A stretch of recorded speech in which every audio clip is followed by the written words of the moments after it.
এই যে ঠেলা গাড়ি দেখেন ব্রিজের উপরে, এটার প্রধান কারণ আমার ধারণা, আমি একটা ভিডিও করেছিলাম যেটা সর্দার রোড স্টেশনেও পোস্ট করা আমার ফেসবুক পেজে। সেখানে আমি বলেছি যে এই যে দুর্ঘটনার কারণে একজন মারা যাচ্ছিল, এই ব্রিজের যে স্লিপার আছে সেগুলো এত এলোমেলো এবং এত দূরে দূরে এত উল্টাপাল্টা ছিল যে আমি দৃষ্টি আকর্ষণ করেছিলাম সেই ভিডিওতে যে এই মেরামত কাজটা খুবই জরুরি। কারণ স্লিপারগুলো অনেক সরে সরে ছিল, আঁকা বাঁকা, একটা ভাঙ্গা ছিল।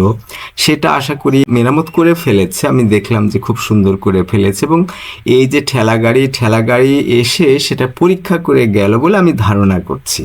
তার মানে হলো যে এটা যেহেতু সবাই চলাচল করে আর একেবারেই কাছে বাঁক, সেই বাঁকে ট্রেন আসলে আর দৌড়ে পার হওয়া ছাড়া উপায় থাকে না, পানিতে লাফ দিতে হয়, ভয়াবহ ব্যাপার থাকে। যে কারণে এই ব্রিজটা সবসময় সুন্দরভাবে থাকা দরকার। স্লিপারগুলো এখন ঠিক করেছে, যদিও দু একটা দেখলাম যে একটু ফাঁকা বেশি আছে, তারপরে অনেকটা সংশোধন হয়েছে।